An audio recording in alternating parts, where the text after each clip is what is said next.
What's going on, everybody? So we're back at it. Make sure to hit the subscribe, drop a comment, all that good stuff. So today let's talk about Aquaman 2 and the test screenings that have been coming from it. So apparently everybody's saying that it's terrible, that it's boring, it's not as good as the first one, and so far it's the worst of the whole DCEU movies. All right. So, all right.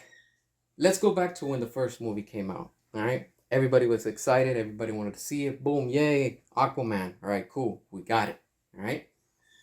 Let's not forget, Aquaman was just riding off of the train from everything that Justice League had. All right. Yes, it wasn't Zack Snyder's Justice League, but it was still within the DCU of the time.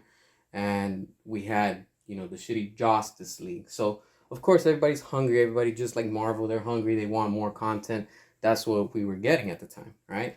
James Wan even said himself when he made the movie, he was only going to do a one movie. The same thing like with Todd Phillips, that he wanted to do only one Joker movie. This is where the problem comes into play, right? If the director himself says he doesn't plan on doing any more than just one film, you should respect that, because that says a lot. Not about the director or anything. It's just there's so much that you can milk from one product, okay? Yes, you can probably give it a trilogy, but let's be real.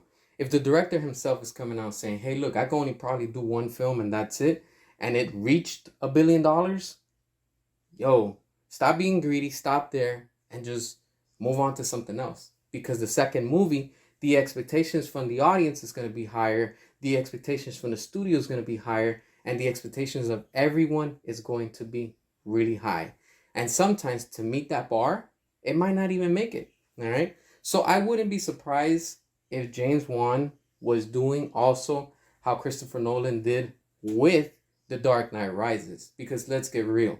Out of the whole Dark Knight trilogy, The Dark Knight Rises was the shittiest, worst film. All right. He rushed it. He just put it together to say, hey, look, I'm obligated with the contract and I just want to finish this and move on to other projects. And I respect that. All right. But when you put whatever to just please the studio and say, hey, look, here's the finished product and this is part two, that's a problem, because this is what's happening. When you have people, a lot of people saying, hey, it's not as good as the first one, then that's a big, big problem, because people, like I said, have expectations, and each time they're greedy and they want more and more and more. You have to beat the last time. Sometimes certain movies, certain products aren't able to do that. You get what I'm saying? It's happened in many things in the industry, with video games, with movies, with products, and so on, right? So James Wan probably, who knows what goes on in the studio? We don't even know. We just speculate. But like I said, I'm an indie director.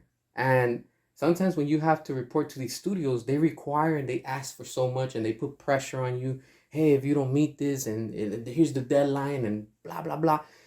That puts pressure on you. You have to work against that, and then you got to be, hey, I got to beat the first film. How am I going to do this? What am I going to do different? How am I going to do it? It's just everything comes into play and you start thinking about it. And sometimes, hey, sometimes we run out of ideas. Even with the team, it's hard, because how do you top the first movie? You get what I'm saying? And especially if it's not connected to anything else, it's even harder, because which route do you take? There's so many. You get what I'm saying? So I'm not surprised that this movie's doing like that. And then another thing too, let's not blame the actors and the actresses, because everybody's gonna be like, oh, well, it has Amber Heard, and because of what she went with Johnny Depp, blah blah blah. Look, like I said before, we all have problems. We're not perfect. Nobody is, and these are famous celebrities that they too go through problems. You got to understand that. So you don't always know both sides of the story. So either or could be lying. You get what I'm saying? So that's why when it comes to it, like, not for nothing, but I personally don't care about their problems, because I have my own, just like you do. And most of the times these celebrities, all they do is just lie. So anything for a publicity stunt, and you just can't be like, well, because it has this actor and this actress. It's not because of that. All right.